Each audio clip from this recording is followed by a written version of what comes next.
వీక్షకులకు స్వాగతం, నమస్కారం. 2014-19 మధ్యలో చంద్రబాబు నాయుడు గారు ముఖ్యమంత్రిగా ఉండగా ఇసుక ఫ్రీగా ఇచ్చి భవన నిర్మాణ రంగానికి ఎలా అండగా నిలబడారో చూసాం. లక్షల మంది భవన నిర్మాణ రంగ కార్మికులు ఇసుక ఫ్రీగా రావడం వల్ల నిర్మాణ రంగం వేగవంతంగా పుంజుకుని అదే సమయంలో అన్నా క్యాంటీన్ల ద్వారా ఆ భవన నిర్మాణ రంగాల కార్మికులకి బోనస్ సదుపాయాలు కల్పించిన పరిస్థితి ఆనాడు చూసాం. 2019లో జగన్మోహన్ రెడ్డి అధికారం చేపట్టిన తర్వాత ఇసుకను కూడా అక్రమ దందాలకు వాడుకుని అక్రమంగా పొరుగు రాష్ట్రాలు తరలించుకుని వేల కోట్ల రూపాయలు స్కామ్ చేసిన పరిస్థితి చూసాం.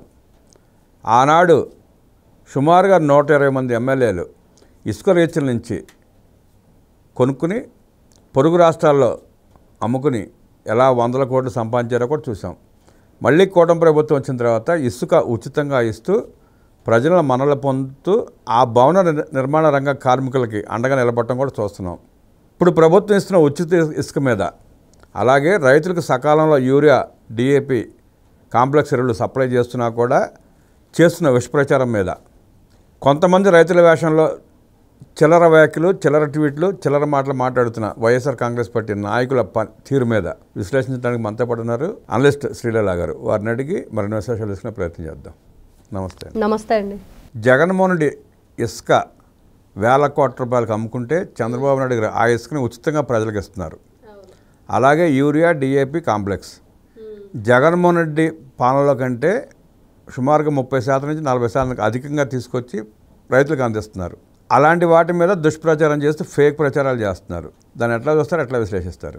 జగన్మోహన్ రెడ్డి అధికారంలోకి వచ్చాక అతనికి అసలు భవన కార్మికులు అంటే ఏంటి, వాళ్ళు పడే ఇబ్బందులు అంటే ఏంటి, అసలు చక్కగా లక్షల రూపాయలు పెట్టి ప్రజావేదిక గడితే దాన్ని కూల్చేశాడండి. కూల్చేవాడికి ఏం తెలుస్తుంది? ఆ కట్టడాలు, ఆ కట్టే వాళ్ళ బాధ కానివ్వండి, ఆ ఇటుకలు మోసే వాళ్ళ బాధ కానివ్వండి, లేకపోతే ఒక పేదవాడి కళ ఇల్లు నిర్మాణం, సొంత ఇంటి కళ నెరవేరాలంటే మరి ఎన్ని కష్టాలు పడి ఎన్ని రకాలుగా ఆ బ్యాంకులో లోన్లు తెచ్చుకొని మరి ఆ ఇల్లు కట్టుకుంటాడు. మరి దానికోసం ఆ ఇసుక అనేది ఎంతకు ఉపయోగపడుతుంది?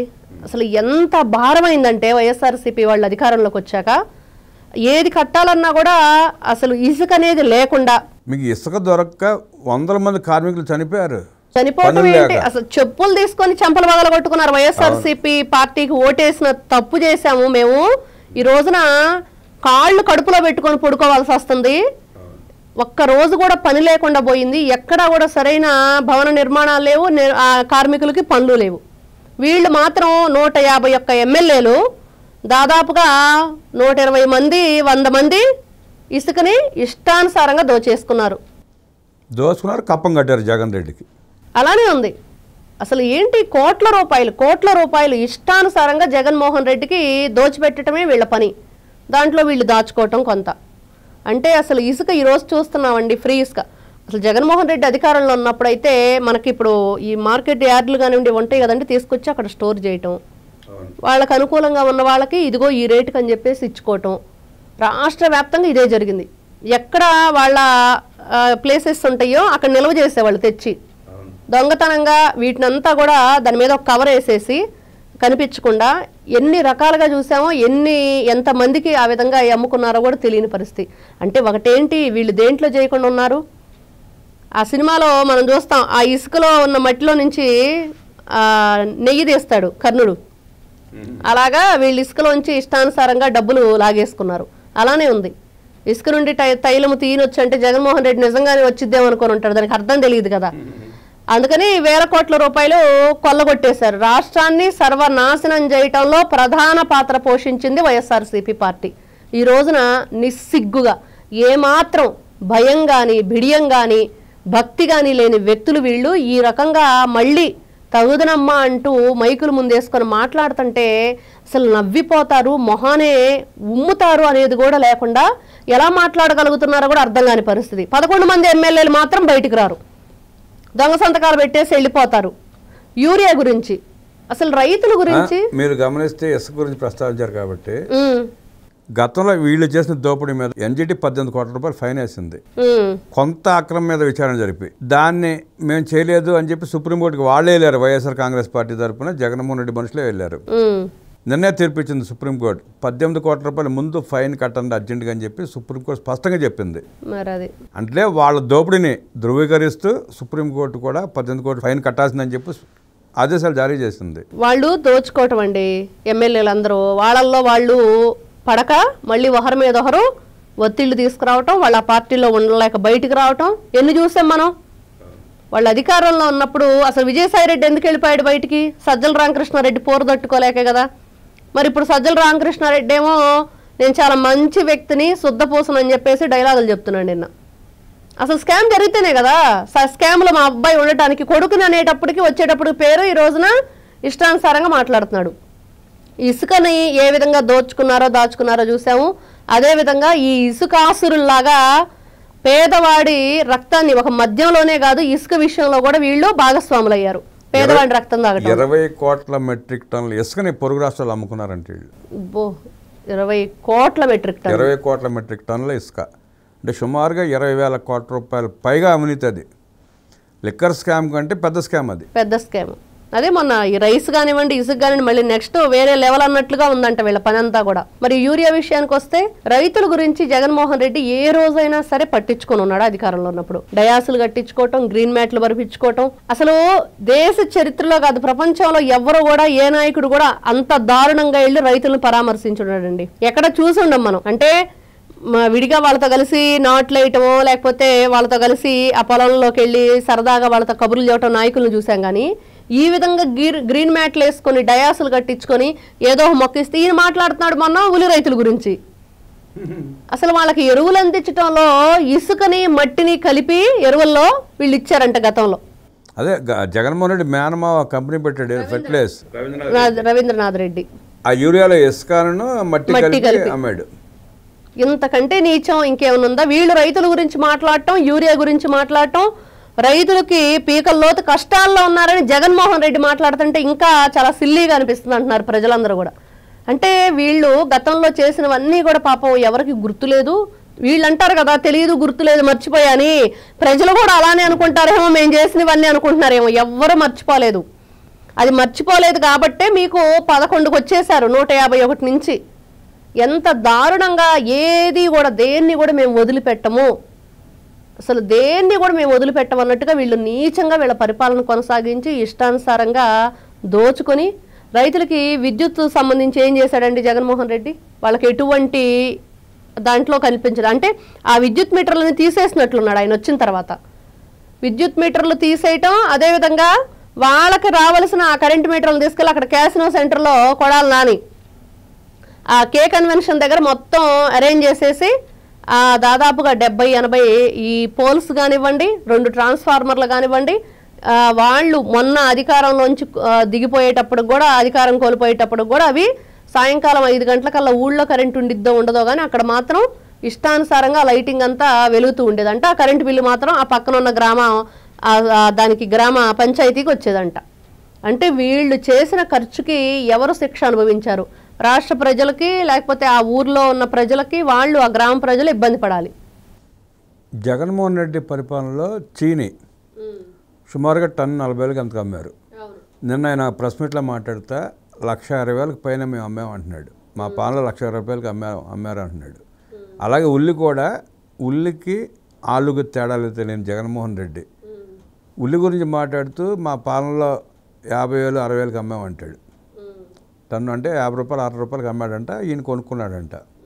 ఆయన ఒక ఉల్లిపాయ గురించే కాదండి, అంటే ఆయన నిజంగా చాలా సిల్లీగా ఉంది ఉల్లి గురించి మాట్లాడుతుంటే. ఎందుకంటే జగన్మోహన్ రెడ్డి గారికి కనీసం పొగాకు వెళ్ళి అక్కడ ఏం చేశారో మనం చూసాం. బేళ్లని ఇష్టానుసారంగా గొడ్డుల మంద మనం చూస్తాం చూడండి, అచ్చోసిన ఆంబోతులాగా పంట పొలాలు ఎట్లా నాశనం చేస్తే అట్లా చేశారు. అక్కడ మిర్చికి వెళ్ళారు గుంటూరు, అక్కడ ఏం చేశారు? మొత్తం టిక్కీలే అసలు లేపేశారు. 14 మరి అవి కనపడకుండా పాపం ఆ రైతు విలవిల్లాడిపోయాడు. ఎక్కడ దొరికినాయి అంటే ఎవరో వైఎస్ఆర్సీపీ పార్టీ అధినేత ఆయన దాంట్లో దొరికినాయి అంట, వాళ్ళదేనంట సంబంధించిన ట్రక్కు. మరి వీళ్ళు ఈ రోజున ఉల్లి గురించి అతనేమో అసలు ఆ పంటలేంటి, ఆ పొలాలేంటి, ఎలా పండుతాయి, మరి అది చూసాము. కేజీ 36,000 అన్నాడు పొగాకుని, గంజాయి రేటు చెప్పాడు ఆ రోజు వచ్చి. మరి ఈయన పులివెందుల పులిగా ఈ మచ్చల పులి ఏం చేసిందంటే మొన్న చంద్రబాబు నాయుడు గారిని ఏదైతే నీళ్లు పారించారు. అక్కడ చక్కగా అందరూ కూడా ఆ నీటి కళను చూసి జలకళని మరి పుష్కరాలు ఇంకా 2 సంవత్సరాలు అంటే ఇప్పుడే మాకు పుష్కరాలు వచ్చినంత సంతోషంగా ఉందని సంతోషపడితే ఈయనెళ్ళి జలహారతి ఇచ్చాడు. జలహారతి ఇచ్చి మేమే చేసామంటాడు సిగ్గు లేకుండా. అంతే, వీళ్ళు ఏదైనా సరే మీరు ఈ పంటలు ఏదైతే చీనీ పంట చూడండి, కాఫీ చూడండి, ఏదైనా చెప్పండి, దేనికైనా మేమేదో చేసామని చెప్పుకొని డబ్బా కొట్టుకోవడం తప్పించి ఈయన చేసింది ఏదీ లేదు. ఎక్స్ ముఖ్యమంత్రిగా ఎక్స్లో పోస్టులు పెట్టుకోవడం తప్పించి ఆయన చేసేది ఏది లేదు.